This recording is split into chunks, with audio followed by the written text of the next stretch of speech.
one of the things that we're lucky to have at Larian is our art team. They're a very creative bunch, but they're also extremely efficient. Actually, our art team is very small when you compare it to other teams. So I'm sitting here with Joachim, and Joachim is a veteran in the Larian business. How long have you been here? 8 years. 8 long years. He's the go-to guy whenever you have a piece of artwork or a piece of environment where you think like, oh, I think I like it, it's cool. And you give it to Joachim and he says, yeah, it's cool. And then a couple of days later you get it back and it looks like 10 times cooler. And I've seen him do that many times. So we'll have a little chat with Joachim about the art style in Original Sin and some of the other things that he's done.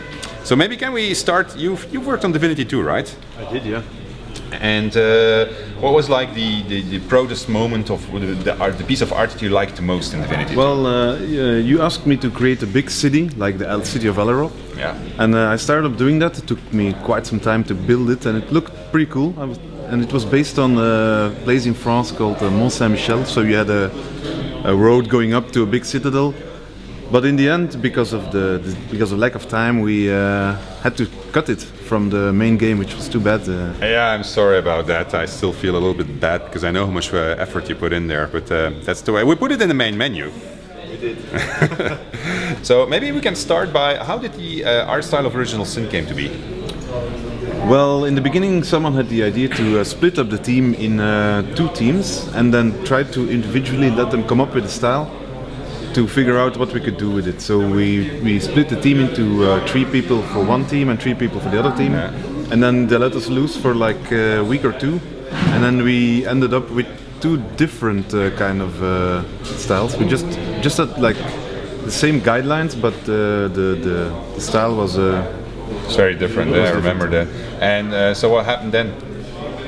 After that, we decided to merge the 2 styles together to come up with the final look for Original Sin. And so if you look back at what was created then in terms of art vision, do you think that still matches with what we have today? It has evolved from that point, because now we started using normal maps and all kinds of lighting stuff we didn't use back then.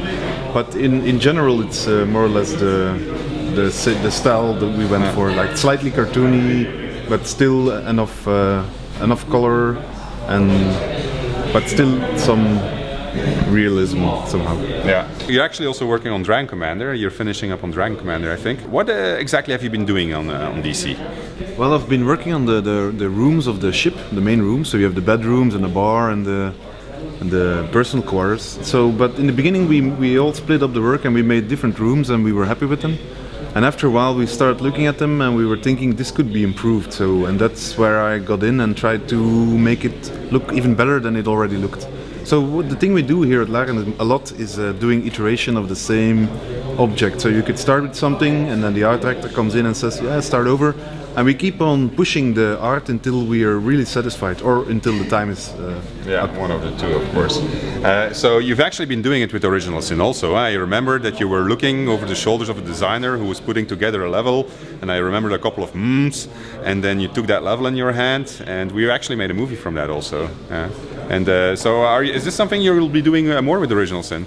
Well, I guess the thing we want to do is to improve the world as much as we can, art-wise, because for now the designers are working hard to make it all work together, but we are still have to go over it and make it look the best we can, like we did for the beach. Yeah, the beach was a good example of that. I mean, there's still quite a lot of square meters to cover in Original Sin like that.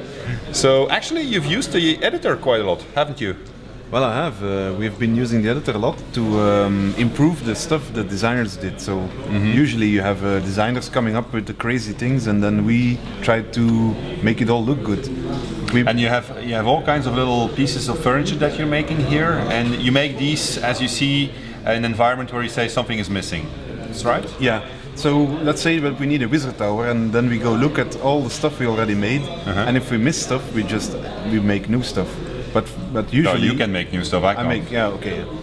I make new stuff, and then I add it into the game until the whole scene looks like it's believable. And then you do the lighting, and you do the fog, and you do the magic, and it all looks neat. So, and all of these objects that you're making, they'll be available to the players in the end. They will. So the players could make their own little scenes and their own wizard towers and whatever they come up with. Yeah. Do you think, compared to other editors that you've seen, is this a hard or an easy to use thing? It is really easy to use to me. And do you think it will be easy for other people also? Once you know what button does what, it's really easy. But it takes some time for the buttons. It's okay. It goes quite. It's pretty logic. You just have you click and you have a move and a rotate and. Yeah. Okay. All right. Well. Okay. Thanks, Joa. That's going to be it for today. We'll be back tomorrow, I'm sure, with another update. And thank you for your support, of course. Okay. Take care. Bye bye.